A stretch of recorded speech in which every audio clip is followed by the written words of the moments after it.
বন্ধুরা, জাহান্নামের শাস্তি কেমন হবে জানেন?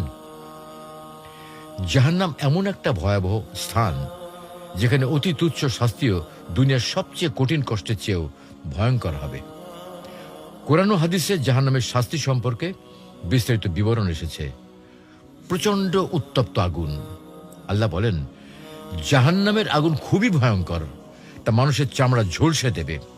রাসূল সাল্লাল্লাহু আলাইহি ওয়াসাল্লাম বলেছেন, তোমাদের আগুন, দুনিয়ার আগুন জাহান্নামের আগুনের ৭০ ভাগের ১ ভাগ মাত্র। জাহান্নামীদের তৃষ্ণার্ত করে রাখা হবে, কিন্তু তাদের পান করার জন্য দেয়া হবে খুবই গরম পানি, যা তাদের অন্ত্র নাড়িভুড়ি টুকরো টুকরো করে ফেলবে। তাদের পান করানো হবে গলে যাওয়া ধাতব পদার্থ ও পুঁজ, যা গিলে ফেলার মতো হবে না, বরং তারা চরম কষ্টের মধ্যে থাকবে। জাহান্নামীদের ক্ষুধার্ত রাখা হবে, কিন্তু তাদের খাবার দেয়া হবে জাক্কুম গাছের ফল, যা এতই বিষাক্ত হবে যা পেটে পৌঁছানোর সঙ্গে সঙ্গে শরীরের সমস্ত অঙ্গ প্রত্যঙ্গ ছিন্ন ভিন্ন হয়ে যাবে। জাহান্নামীদের পোশাক হবে গলিত তামা ও আগুনের তৈরি।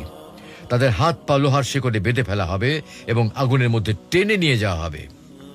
চেহারা পুড়িয়ে দেওয়া হবে। আল্লাহ বলেন, সেদিন কিছু মানুষের চেহারা আগুনে ঝলসে যাবে, তারা হবে হতাশ ও বিপর্যস্ত। রাসূল সাল্লাল্লাহু আলাইহি ওয়াসাল্লাম বলেছেন, জাহান্নামের আগুন এত তীব্র হবে যে একবার চেহারা স্পর্শ করলে মাংস গলে যাবে এবং দাঁত বেরিয়ে যাবে। সবচেয়ে হালকা শাস্তি হবে কেমন? তা হলো, আবু তালিব, নবী সাল্লাল্লাহু আলাইহি ওয়াসাল্লামের চাচা, যিনি ঈমান আনেননি, এর জন্য সবচেয়ে হালকা শাস্তি নির্ধারিত হবে। তার পায়ের নিচে অগ্নির টুকরা রাখা হবে, যা এত উত্তপ্ত হবে যা থেকে তার মস্তিষ্ক পর্যন্ত ফুটতে থাকবে। জাহান্নামীরা কখনো মরবে না, বাঁচবেও না। জাহান্নামের শাস্তি হবে চিরস্থায়ী। তারা বারবার অনুরোধ করবে যেন তাদের মেরে ফেলা হয়, কিন্তু তাদের মৃত্যু আসবে না, বরং অনন্তকাল ধরে কষ্ট সহ্য করতে হবে। কিভাবে বাঁচা যাবে?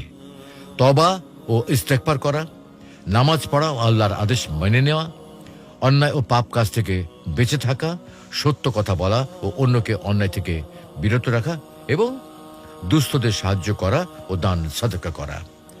জাহান্নাম এমনই এক ভয়াবহ স্থান যেখানে এক মুহূর্তের শাস্তিও সহ্য করা অসম্ভব। তাই আমাদের উচিত আল্লাহর অবাধ্যতা থেকে দূরে থেকে তার সন্তুষ্টির পথে চলা। আল্লাহ আমাদের সবাইকে জাহান্নামের আগুন থেকে রক্ষা করুন। আমিন।